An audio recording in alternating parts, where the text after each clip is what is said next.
민주당과 조국혁신당의 지방선거 전 합당이 무산된 가운데 양당 통합에 대한 여론의 변화는 뚜렷했습니다. 민심과 당심에서 모두 합당에 대한 찬성 응답은 하락했고 반대 응답은 상승하는 경향을 보였습니다. 민주당과 조국혁신당의 합당에 대해 어떤 의견인지 묻는 질문에 국민 40.5%가 합당에 반대한다고 답했습니다. 반면 찬성한다는 응답은 35.7%였습니다. 합당 논란이 불거졌던 2주 전 조사 결과와 비교하면 찬성은 5.0%포인트 줄었고 반대는 4.5%포인트 올랐습니다. 진보층에서도 직전 조사 결과와 비교해 찬성 의견이 59.2%에서 50.8%로 10%포인트 가까이 줄었습니다. 민주당 지지층에서도 합당 찬성 응답이 66.7%에서 51.0%로 크게 하락했습니다. 이런 상황에서 민주당과 조국혁신당의 합당에 따른 득실에 대한 전망은 엇갈렸습니다. 민주당과 조국혁신당이 합당할 경우 이번 지방선거에서 두 정당의 득이 클 것으로 보는지 실이 클 것으로 보는지 묻는 질문에 국민 35.6%가 득이 클 것이라고 했습니다. 실이 클 것이란 응답도 31.8%로 만만치 않았습니다. 별 영향이 없을 것이란 응답은 24.3%였습니다. 다만 민주당과 조국혁신당의 핵심 기반인 진보층과 민주당, 조국혁신당 지지층에선 절반이 득이 클 것으로 예상했습니다. 합당 추진 과정에서 불거졌던 민주당 내 당권 경쟁도 한층 더 치열해질 것으로 보입니다. 실제 민주당의 차기 당대표 적합도 조사에서 정청래 대표와 김민석 국무총리의 지지세가 팽팽하게 맞섰습니다.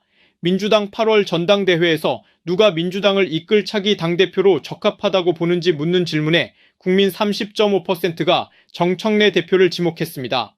29.0%는 김민석 총리를 선택했습니다. 민주당의 핵심 기반인 진보층에선 정청래 41.6%, 김민석 33.0%로 정청래 대표의 지지세가 우위를 보였습니다.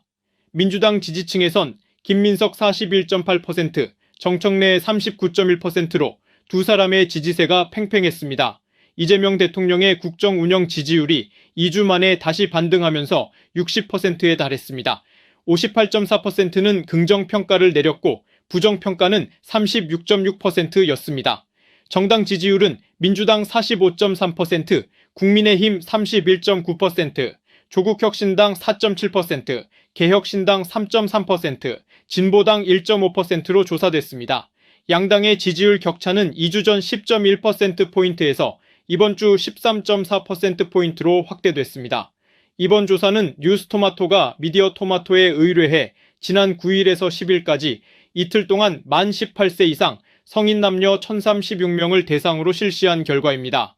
자세한 내용은 중앙선거 여론조사심의위원회 홈페이지를 참조하면 됩니다. 뉴스토마토 박주용입니다. 오늘의 제일 핫한 시간이 될 것 같습니다. 조국혁신당과의 합당을 둘러싼 민주당 내용이 진정세로 접어들었다고는 하나 잠복일 뿐 본게임은 이제부터라는 분석이 나옵니다.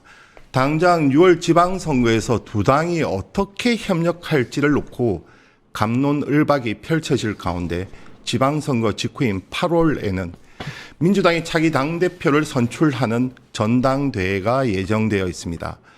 차기 당대표는 23대 총선 공천권을 행사할 수 있기 때문에 치열한 권력 투쟁이 예상됩니다. 현재 구도로 보면 사실상 정청래 대 김민석, 김민석 대 정청래 양강 싸움으로 좁혀진 상황인데요. 관련해서 뉴스토마토가 여론조사를 실시했습니다. 그 결과를 놓고 이 세 분과 얘기 나눠보겠습니다. 김성수 시사평론가 그리고 배종찬 인사이트K 소장, 박주용 뉴스토마토 기자 자리했습니다. 세 분 안녕하세요. 안녕하세요. 안녕하십니까. 네. 하나하나 짚어보죠. 오늘 좀 핫할 것 같습니다. 먼저 민주당과 조국혁신당과의 합당 찬반에 대한 여론을 한번 살펴보죠. 2주 전에 동일한 조사를 했고 문항 또한 같았습니다. 네, 그렇기 맞습니다. 때문에 아마 2주 전과 비교해서 여론의 흐름을 비교할 수 있을 것 같습니다. 박 기자 일단 간략하게 압축 설명 좀 해주세요. 네. 먼저 저희가 민주당과 조국혁신당의 합당에 대해 어떤 의견인지 2주 전에 이어서 다시 한번 물어봤는데요. 이번에는 40.5%가 민주당과 조국혁신당의 합당에 반대한다고 답했고, 반면 찬성한다는 응답은 35.7%였습니다. 2주 전 조사 결과와 비교하면 찬성은 5.0%포인트 줄었고 반대는 4.5%포인트 올랐습니다. 연령별로 보면 20대와 40, 50대를 주목할 만한데요. 네. 20대의 경우에는 반대 의견이 38.6%에서 45.3%로 7%포인트가량 올랐고, 민주당의 지역 기반인 40, 50대는 2주 전 찬성 우세에서 세대 기반이죠. 네, 찬성 우세에서 이번 주에는 찬반 접전 양상으로 변화했습니다. 40대 같은 경우에는 찬성 38, 반대 37.6, 그리고 50대는 찬성 38, 반대 39.6%로 찬반 의견이 팽팽했는데요. 특히 2주 전과 비교해 40대는 찬성 응답이 45.3%, 38.0%로 7%포인트가량 줄었고, 50대 역시 50대는 더 크게 16%포인트가량 줄어드는 것. 찬성 응답이 나섰습니다. 호남의 경우에도 역시 찬성답이 여전히 높긴 했지만 2주 전에 비해서 찬반의 격차가 크게 줄어들었는데요. 호남의 경우 2주 전 대비 합당에 찬성한다는 응답이 62.5%에서 47.6%로 15%가량 찬성 응답이 줄었고, 반대하는 응답이 24.7%에서 36.1%로 10%포인트 이상 늘어난 걸로 나타났습니다. 또 경기 인천과 충청에도 역시 합당 찬성이 하락하고 반대는 상승하는 흐름이 뚜렷했고요. 민주당의 핵심 기반 지지층에서도 합당 찬성이 크게 줄어든 걸로 나타났습니다. 진보층의 찬성 의견이 59.2%에서 50.8%로 10%포인트가량 줄었고, 반대 응답은 25.7%에서 33.2%로 8%가량 올랐습니다.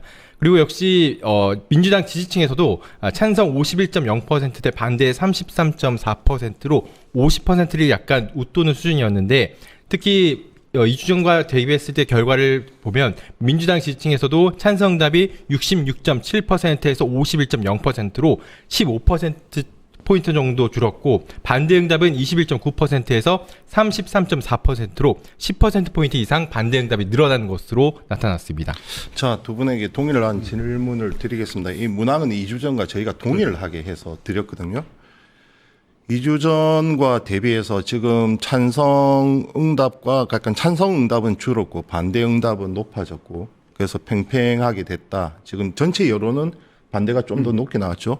아마 오차 범위 내인 것 같은데, 근데 문제는 민주당 내 핵심 기반들을 좀 봐야 될 필요가 있는데, 연령별로 보면 40, 50대 그렇죠. 그리고 지역별로 보면 호남, 그리고 진보층, 민주당 지지층, 여기에서는 반대 의견이 급격하게 상승을 했고 찬성 여론은 급격하게 하락했단 말이죠. 어떻게 해석해야 됩니까? 저는 지난번 출연 때도 말씀드렸습니다만 합당이 어려울 거라고 이야기를 했고, 빅데이터를 분석해 보면 6월령이 아니에요. 8월령이라는 게 뚜렷합니다. 그게 가장 커요. 그러니까 의심이 생기고, 실제로 빅데이터로도 가장 비중 있게 등장하는 키워드가 의심하다예요. 그러니까 합당이 의심살 이유가 없죠. 6월령이면 그렇잖아요. 네네. 그런데 8월령이다라는 게 뚜렷해졌고, 사실상의 트리거 현상을 불러온 것은 전준철 변호사죠. 그렇죠. 말이 되냐? 이게 뭐냐? 이게 지난달 1월 16일 날 만찬을 했을 때 이재명 대통령이 반명이에요. 뭐 이렇게 이야기를 했을 때 많은 분들은 물론 저는 이제 데이터 분석까지만 데이터에는 이 실제로 그 모습을 보고서 관찰하는 실제 이 튜이션 오브저베이션도 굉장히 중요합니다. 네네. 그러니까 이제 직관적 분석이죠. 네. 그런데 대통령이 그 이야기를 보도될 걸 뻔히 알면서 했다. 근데 또 정청래 대표는 약간의 의심을 노출해 버렸죠. 그렇죠. 친명이고 친청입니다. 친명에서 끝났어야죠. 근데 친청입니다. 친청화됩니다. 그러니까 이게 키워드가 의심이다는 게 나올 수밖에 없고, 이게 핵심 지지 기반에서도 돌아서는 가장 큰 이유는 두 가지. 하나는 전준철, 두 번째는 8월용. 여기서 이건 안 돼, 그만해, 이런 뭐 준엄한 어떤 심판이다. 저는 그렇게 생각합니다. 어떻게 보십니까? 전적으로 동감하고요. 아마 한 주 뒤에 조사한다면 반대가 더 커질 겁니다. 왜냐하면 맨 처음에 찬반에 질문을 물었을 때만 해도 정보가 통제되어 있었고, 진짜 정보가 숨겨져 있었죠. 그런데 미리 이 사태를 갖다 분석하고 있는, 어떻게 보면은 뭐 정치 고관여층이라고 네네. 봐야겠죠. 그 정치 고관여층에서 의혹을 던졌는데 그 의혹이 공감을 확대하면서 결과적으로는 정청 내 거짓말을 무너뜨렸다 이렇게 볼 수가 있는 겁니다. 여기서 이제 전준철이 어떤 현상을 만들어냈냐면 의심은 의심으로부터 끝날 수가 있거든요. 그러면 차찬 속의 태풍으로 끝나죠. 그런데 의심을 확인할 수 있는 물증이 나오기 시작하면은 걷잡을 수 없이 그 의심이 확대되고 가면이 벗겨지게 돼 있는데 자 전준철은 한마디로 말해서 법무법인 광장이라고 하는 검찰 중심의 법무법인에 의해서 특검이 유린될 뻔한 사건이었어요. 그런데 이 유린될 뻔한 사건의 토대를 만든 사람이 당대표하고 새롭게 등장한 최고위원인데 공교롭게도 그 최고위원은 조국혁신당에서 비례대표로 출마하려다가 옮겨온 최고위원입니다. 이 정도 되면은요. 예. 일단 이 사안 하나만 놓고 보더라도 조국혁신당과 민주당의 합당이 굉장히 중요한 것들을 숨기고 있구나라고 하는 확신을 불러일으킬 가능성이 높아지는 것이고 이것이 이후에 지금 통합 추진이라는 상황 속에서도 동일하게 만들어질 가능성이 높기 때문에 오히려 합당에 대한 반대 여론이 더 높아지면서 굳어질 가능성이 상당히 높다. 저는 그렇게 봅니다. 자, 그러면 연장선에서 이 질문을 이제 두 분에게 또 같이 한번 던져보겠습니다. 그렇다면 지방선거 이후의 합당 과정은 무난할 것인가? 제가 먼저 말씀드리면 네네. 무난하지 않다. 예. 왜냐하면은 이제부터는 정말 8월 용이었나 이런 질문들이 계속 던져질 거예요. 그런데 거기에 대해서 대답을 하기가 정청래 대표 측은 아주 군색해질 겁니다. 그렇기 때문에 결과적으로 6월에 지방선거를 빙자해서 합당을 시킴으로써 자신이 표 구성에 있어서 유리한 어떤 지점을 확보하려고 했다라고 하는 확신이 커질 거예요. 그렇게 된다면 당연히 8월에도 합당을 하자는 그런 주장들이 봉쇄될 가능성이 높죠. 왜냐하면은 자 당과 당이 합당한다는 것은 엄청나게 큰 일이지 않습니까? 네네. 그런데 그게 대표가 연임을 하기 위한 사욕에 의해서 농단이 됐다라고 하는 것이 굳어지면 합당이라고 하는 말 자체에서부터 오는 반발감만 더 거세지는 그런 상황들이 만들어질 가능성이 높습니다. 그래서 지방선거 이후에도 합당이 되기에는 굉장히 어려워진다. 그리고 지방선거 이후에는 더더욱 명분이 사라져요. 도대체 무슨 명분으로 합당을 할 겁니까? 굉장히 신뢰도가 높은 뉴스데스크에서도 이런 표현을 흔히 씁니다. 조국혁신당의 조국 대표가 친정에서 뭐 어떤 반발심이 있었다 이런 친정이란 말을 쓰던데 조국 전 대표는 단 한순간도 한시도 민주당원이었던 적이 없어요. 이런 친정이란 표현 자체도 선입견에서부터 나오는 재단입니다. 그래서 민주당 내에서 민주당의 DNA와 새로워지는 민주당, 뉴 이재명을 반기고 있는 그런 입장에서는 민주당이 이전에 갖고 있었던 잘못된 관행들을 끊고 실용과 합리 중심의 정당으로 상식을 정말 중시하는 정당으로 바뀌어나가기를 원하는데 다시 여기에 예전에 황태자가 들어오기를 원하겠습니까? 그런 측면에서 더 어려워질 가능성이 높다. 저는 그렇게 봅니다. 어떻게 전망하십니까? 이게 왜냐하면 동상이몽이기 때문에 무난을 할 수가 없다라는 겁니다. 왜냐하면 무난하다는 것은 생각이 똑같아야 무난해지는 것이거든요. 그러니까 이번에 그 큰 진통이 예방주사가 되지 않겠느냐. 근데 그 예방주사가 불씨는 지금 살아있지 않습니까? 예방주사가 감기를 예방할 수 있으면 모르겠는데 네. 이게 감기 예방은커녕 오히려 더 위독해지는 거예요. 그렇죠. 그래서 안 된다는 거죠. 왜냐하면 양쪽의 생각이 동상이몽인 것이 원 배드 투 드림인 것이 이게 정청래 연임이 무난이라고 생각할 거고 한쪽은 김민석 당선이 무난이라고 생각했기 때문에 서로 불일치하는 거죠. 일치해야 싱크로 현상으로 무난해지는 것이거든요. 그런데 왜 그러냐? 이미 갈라진 거예요. 이거를 봉합할 수가 있을까? 왜냐하면 양쪽으로 갈라진 게 지지난주에 제가 이야기를 해서 뭐 유행어가 되어버렸지 않습니까? 청문 어류, 정청래, 문재인, 김어준, 유시민 한 라인. 또 한쪽이 뭐냐면 명석, 이한, 이재명 대통령, 그다음에 김민석, 그다음에 이연주, 한준호. 왜냐하면 강덕구 최고위원이 SNS 올리면서 명확해졌어요. 그리고 그 전에 텔레그램 뭐였냐면 합당이 이 통의 뜻은 아니라고 좀 판단해 줘요. 그게 나와버렸단 말이에요. 그렇죠. 그 이야기는 지금은 저는 사실은 대통령이 참전했어요. 오늘 오찬에 조국 대표는 안 부르잖아요. 근데 왜 그런지 제가 말씀드리냐면 아니, 지난해 9월에도 여야 그 일당 대표만 불렀기 때문에 그는 그렇게 볼 수는 없고. 네, 너무 큰 의미 부여는 네. 할 필요는 없습니다만 제가 드리는 말씀은 방금 전에 우리 김성수 평론가께서 명쾌하게 말씀을 하셨듯이 합당이 8월 전당대회에 아무런 이 영향을 안 주면은 오케이죠. 그러니까 8월 전당대회 이후에 9월에 하면 무난, 9월에 합당은 안 할 이유가 없는 거예요. 10월에 합당은 안 할 이유가 없는 거예요. 다만 그때는 조국 혁신당은 굉장히 위축이 되겠죠. 왜? 뭐 우리는 이제 주도권을 민주당이 가져갈 텐데 왜 그러냐면 합당을 하는 순간 전당대회전에 합당을 하면 청유리 민 불리해지는 거죠. 김민석 불리해지는 거죠. 그래서 저는 합당이 8월 전대회의 일종의 전제 조건이기 되기 때문에 무난할 수가 없다라는 겁니다. 자, 그러면 그 삭제된 강덕구 최고의 그 페북 글을 보면 일단 홍익표 정무수석이 전한 대통령의 의중은 지방선거 이후에 통합 전대 얘기가 나왔단 말이에요. 그러면 통합을 추진하는 쪽에서 특히 정청래 대표가 이것이 진정한 대통령의 의중이라고 할 경우 그러면 대통령의 성공과 대통령의 뜻을 좀 바라는 실현을 바라는 당원들이나 지지층은 또다시 혼선이 올 수 있지 않겠습니까? 그 부분에 대해서 어떻게 보십니까? 그러니까 저는 이제 통합전당대회라는 것은 더 뚜렷해진 것 같아요. 명심이다. 그러니까 이번에 대통령이 합당에 대해서 직접적으로 표현한 적은 없어요. 하지만 간접적으로 이 데이터들을 모아보면 대통령이 분명한 메시지를 주는 겁니다. 왜? 분명히 이거는 전준철 변호사를 통해서 불호령이 떨어진 거예요. 아이고 자꾸 말 안 했더니 예의가 없어. 딱 이거를 저는 분명히 했고 지금 그리고 또 하나는 뭐냐면 우리가 증거로 볼 수 있는 것은 아니 김민석 총리가 이제는 뉴스 공장을 안 나가고 3프로 TV를 나가서 당대표가 로망입니다. 보통 같으면 대통령이 이걸 좀 자제시켰을 때 김 총리 좀 너무 나갔어 이럴 수 있는데 전혀 그 부분에 대한 통제가 없어요.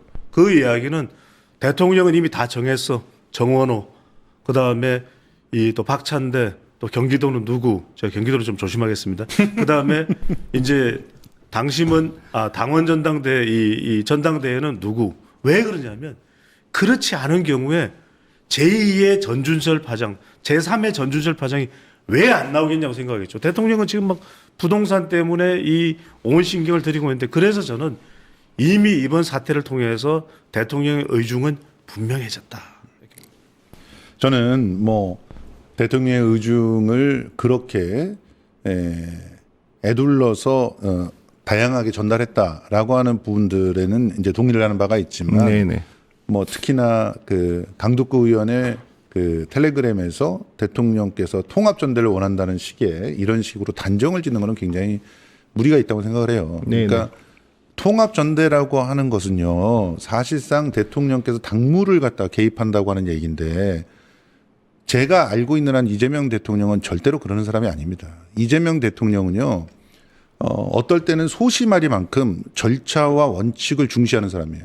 그렇지 않으면 자기 목에 칼이 들어오는 그런 시간을 거의 20년 넘게 견뎠던 사람입니다. 그렇기 때문에 절대 빌미를 주는 일을 하지 않아요. 뭐 김어준 씨는 자기가 절대 빌미를 줄 일을 하지 않기 때문에 세무조사가 아무리 들어와도 괜찮다 뭐 이런 식으로 얘기하면서 그 지지자들을 갖다가 뭉치게 하는 것 같은데 김어준이 그렇게 살았으면 그 10배를 이재명 대통령은 조심하면서 살아온 사람이에요. 그런데 그런 분이 이런 식으로 쉽게 그것도 홍익표 정무한테 전달하라는 식으로 통합 전대를 원한다는 식의 그런 아주 거대한 뭐 불법이죠 일종의 이재명 대통령이 생각할 땐 불법을 자행할 리가 없는 거죠. 그것은 자기들끼리 얘기하다가 뭐 말이 뭐 커졌든지 홍익표 원대가 얘기했던 그 말을 자기적으로 해석했든지 둘 중에 하나라고 생각을 해요. 자 그리고 지금 이재명 대통령을 지지하는 사람들은 이재명 대통령께서 지금 굉장히 불편한 상황에 놓여 있다고 다양한 근거를 들어서 확인하고 있어요. 네. 그 중에 전준철이라고 하는 사안을 갖다가 굉장히 쉽게 생각하시는 분들이 많은데 전준철이라는 사람은 지금 뭐 김광민 변호사라든가 뭐 또 현근택 변호사라든가 이런 사람들이 다 증언하듯이 김성태와 쌍방울을 횡령 배임으로 잡아놓고 광장이란 데가 붙어서 자 이거 니네들 이재명으로만 몰아주면 최종 수혜자가 이재명이라고 하는 걸로만 몰아주면 너희들은 그냥 풀려날 수 있어. 이렇게 만든 사건이에요. 그리고 광장은 이전에 친민주당 법인으로 손꼽혔습니다. 그러니까 친문들이 굉장히 법적인 문제가 생길 때 선호하는 법인 중에 하나였단 말이에요. 그런데 그 법인에서 들어와서 형량을 조정해 준다라고 하면서 검사와 내통하고 마지막 돈이 전달된 곳, 수혜가 전달된 곳이 이재명이다라는 워딩을 갖다 끌어낸 곳이에요. 여기 변호사를 특검으로 그러면 그 특검 자체가 어떻게 되겠습니까? 더군다나 이번에 밝혀진 것 중에 하나 SBS가 단독을 했는데요.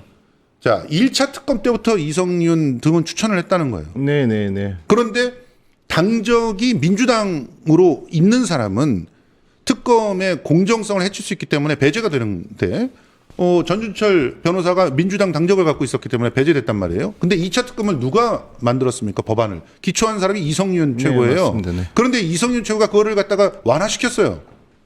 그럼 누가 봐도 전준철을 밀어넣기 위해서 이성윤 그 최고가 법안을 갖다가 손댔구나라고 생각할 수밖에 없지 않습니까? 이런 상태에서 전준철을 들이밀게 되는 이 상황까지를 보면 이재명 대통령은 또 한 번의 칼날이 목에 들어오는 것 같은 그런 공포를 느꼈을 가능성이 높습니다. 그 공포를 고스란히 이재명 지지자들이 지금 느끼고 있는 거예요.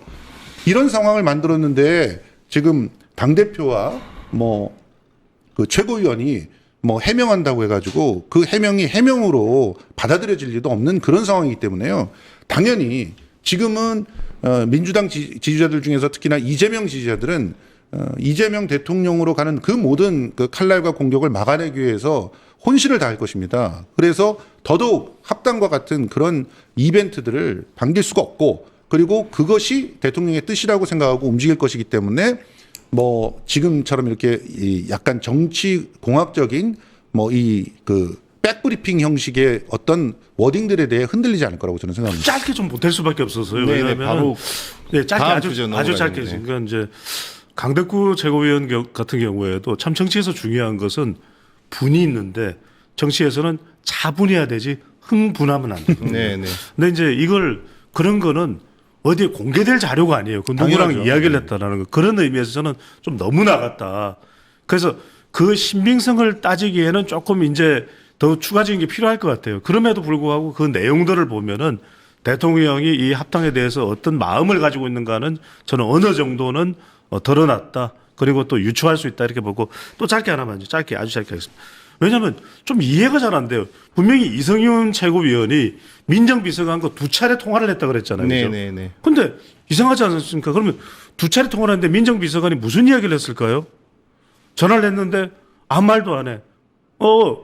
비서관. 나예요. 이성윤이에요. 이 비서관. 그랬을까요? 아니, 말이 안 되잖아요. 그리고 당연하죠.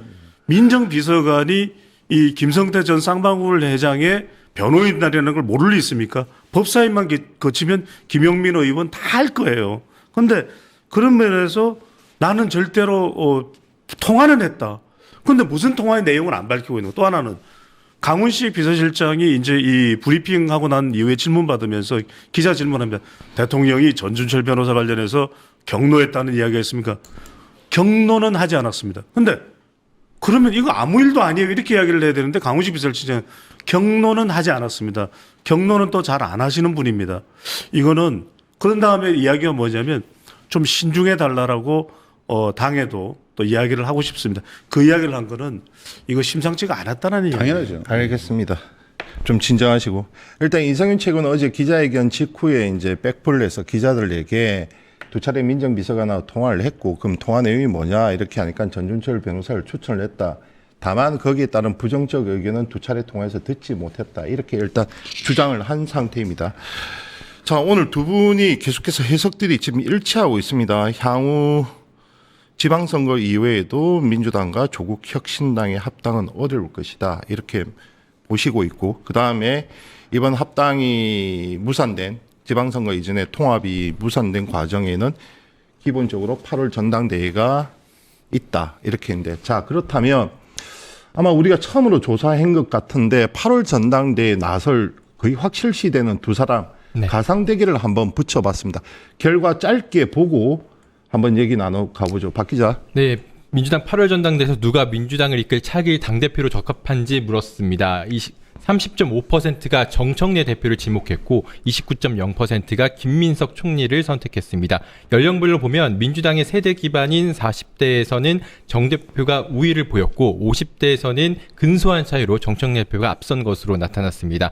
반면 70세 이상에서는 김민석 총리가 앞섰고요. 지역별로 보면 민주당의 지지세가 강한 경기 인천에서는 김민석 총리가 앞섰고 불경에서는 정청래 대표가 우위를 보였습니다. 특히 민주당의 핵심 기반인 호남에선 정청래 대표가 근소하게 앞선 것으로 나타났습니다. 이번에 민주당 지지층을 보면 진보층에서는 일단 정청래 41.6%, 김민석 33.0%로 정 대표가 우위를 보였는데요. 다만 그 민주당 지지층에서는 김민석 41.8% 그리고 정청래 39.1%로 초접전 양상을 보였습니다. 아무래도 민주당 지지층에서는 두 사람이 접전을 보였지만 진보층에서는 이제 정 대표가 앞선 데 대해서는 조국 혁신당의 지지층이 진보층에 많기 때문에 아무래도 정 대표가 앞선 거 아니냐 이런 지적도 나오고 있습니다. 자, 사실상 혈전입니다. 오차범위 내에서 두 사람이 지금 박빙의 승부를 예고하고 있는데 지금 세대별 기반, 지역별 기반에서도 그렇고, 그런데 이제 진보층으로 전체를 넓혀보면 정청래 대표가 앞서고, 민주당 지지층으로 하면 완전 오차범위 내긴 하지만 김민석 총리가 조금 앞서는 결과가 지금 나오고 있습니다. 어떻게 보십니까? 조금만 짧게 먼저 네, 말씀드리면 이게 이제 우리가 데이터로 봐야 돼요. 그냥 막연히 조국혁신당과의 합당이 정청래 대표의 8월에 유리하다라는 것이 아니라 데이터를 보면은 지금 조국혁신당에서 정청래냐 김민석이냐, 조국혁신당 지지층에서 정청래 48.7, 김민석 25.4 이거예요. 이것 때문에 이제 반발이 나오는 겁니다. 그런데 이제 중요한 것은 만약에 이제 최초로 이제 미디어 토마토에서 조사를 한 건데 한 달 전 또는 두 달 전이었으면 정청래 입지가 상당히 또 물이 들어와 있는 상태예요. 그렇죠. 그래서 훨씬 더 앞섰을 거예요. 그러니까 근데 이번 합당 찬반처럼 그렇게 여론이 비슷하게 흐름이 바뀌었을 거다. 그렇죠. 네. 그리고 이제 호남 쪽에서도 정청래 대표의 행보를 보면은 이른바 청솔이죠, 그죠? 청솔에서 제주도 가는데 뭐 제주보다는 호남일 겁니다. 네. 호남에 보면은 상당히 격차를 냈었어야 되는데 지금 보면 앞서고는 있어요. 40.4 정청래. 그 다음에 김민석은 35.5, 35.6인데 상당히 쫓아갔어요. 근데 중요한 건 뭐냐면 민주당 지지층입니다. 이게 핵심이에요. 그런데 정청래 39.1, 김민석 41.8. 여기서 제가 말씀드리겠는데 김기성 앵커께서 또 이재명 대통령 이야기하냐 싶을 텐데 저는 김민석을 김민석으로 보지 않을 것 같아요. 왜? 시간이 점점 8월로 시계가 가면서 김민석을 이재명 대통령으로 볼 가능성이 상당히 높습니다. 그렇다고 해서 이재명 대통령이 직접적으로 이 전당대회에 대해서 거론하지는 않을 거예요. 그럼에도 불구하고 기억이 소환되잖아요. 김민석 후보가 왜 안 올라가는지 잘 이해가 안 돼요. 그런 그 기억이 나잖아요. 우리 전당대회. 예. 약간의 그 기억이 소환되는 현상이 지금 조금 묻어나고 있다. 미디어 토마토 조사에서. 저는 이 부분이 2주 뒤에 다시 조사하나요? 네네. 그러니까 이게 2주 뒤에 조사하면은 상당히 저는 주목할 수밖에 없는 결과가 곧 나올 것 같아요. 예. 아니 지금 이런 그 구도가 짜여졌다는 것은 정청래 당대표의 연임 가능성이 제로에 수렴하고 있다는 겁니다. 왜냐하면은 지금 정청래 대표가 아직까지도 김어준과 같은 엄청난 스피커들의 그 화력과 그리고 당내의 조직을 갖다 완전히 틀어지고 있는 상태에서 거기서부터 나올 수 있는 시너지들 그런 것들을 갖고 있음에도 불구하고 지금 지고 있는 거예요. 특히나 민주당 지지층에서. 네. 그리고 호남에는 14번이나 갔어요. 14번이나 갔는데 호남에서 지금 사실상 여론의 반전이 일어나고 있는데 만약에 이 합당 국면이 한 일주일만 더 갔다. 그러면 완전히 뒤집어지는 상황이 벌어졌을 거예요. 그러니까 정청래 대표는 사퇴를 본인의 결단으로 겨우 막은 겁니다. 사실상. 그 호남에서 전북 도지사를 갖다가 내주는 그런 양보를 했다라고 하는 미락이 사실로 밝혀지기만 하면 그냥 끝나는 거였어요. 그런데 그 미락이 밝혀지기 전에 그냥 덮었잖아요. 근데 이게 덮어진다고 해서 덮어지지가 않아요. 특히나 이성윤 최고 같은 분이 저렇게 단독 행동을 하면 계속 불씨를 더 확전시킬 겁니다. 지금 자기가 기자회견 해가지고 YTN의 보도, 단독 보도 그 이태영 비서관이 2번이나 얘기를 했다라고 하는 걸 부정했잖아요. 네. 그런데 이태영 비서관이 누군지 이분이 잘 모르시나 봐요. 이태영 비서관이 바로 쌍방울 대북 송금 사건을 처음에 만들었던 사람이에요. 이태영 변호사한테 변호사비를 대납했다고 이름 없는 그런 그 모텔에서 죽어가신 분 한 분 계신데 그 열심히 이재명 대통령을 갖다가 음해하다가 객사하신 분 그분이 녹취를 조작해서 만든 변호사비 대납 사건이라고 하는 게 여기까지 온 겁니다. 그 중심이 이태영 비서관이에요. 그분이 전준철을 모를 리가 있습니까? 그런데 아무 얘기도 안 하고 그냥 전준철이에요 하고 확인하고 끊었다는 걸 믿을 수 있는 사람 아무도 없습니다. 그러니까 사건의 내막을 다 알고 있는 사람들은 지금 이성윤 최고의 해명 기자회견은 그건 대통령을 향한 그냥 도발이라고 보는 거예요. 이런 상황이 계속 이어지면 이어질수록 정청래 입지는 사라집니다. 그래서 지금 미세하나마 이기고 있는 그런 그 여론조사가 나온 마지막 조사일 가능성이 저는 크다고 생각합니다. 이 조사 결과는 2주 뒤에 저희가 같이 계속해서 흐름을 쫓아가 보도록 하겠습니다. 김행관님께 저는 한 가지만 좀 네네. 의견을 드리면 네네. 건의사항인데 한번 그걸 물어봤으면 좋겠어요. 선생님께서는 정청래 대표, 김민수 총리 누가 더 이재명 대통령과 가깝다고 생각하십니까? 아유 그러면 반발이 일어날걸요? 야 이거 여론조사 꽃처럼 하는 거 아니야? 이러면서 반발이 일어날 겁니다. 예. 자제하겠습니다. 예, 선입견을 줄 수가 있지 않습니까? 네네. 계속 그게 누적되다 보면 저희도 이제 하우스 이펙트에 노출되다 그렇죠. 보니까 저희의 공정성이 지금 떨어지니까 사실상 지금 여론조사 꽃이 너무 하우스 이펙트가 예. 강하다 보니까 공정성이 지금 신뢰도에서 좀 많이 하락해서 그 부분은 저희가 항상 중립적으로 그래서 저희가 이제 가령 지역 단체장의 그 나설 경쟁력 조사에서도 디치캄을 다 뺍니다. 예, 이름만으로 오로지 묻습니다. 저희는. 역시 최고네요. 토마토.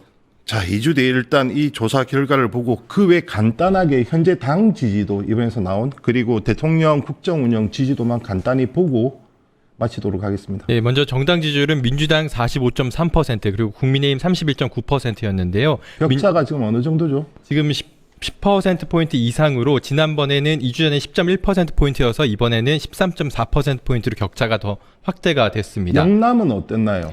지역별로 보면 영남의 경우에는 그 국민의힘이 우위를 보였는데 영남에서만 우위를 보이는 것으로 나타났습니다. 네.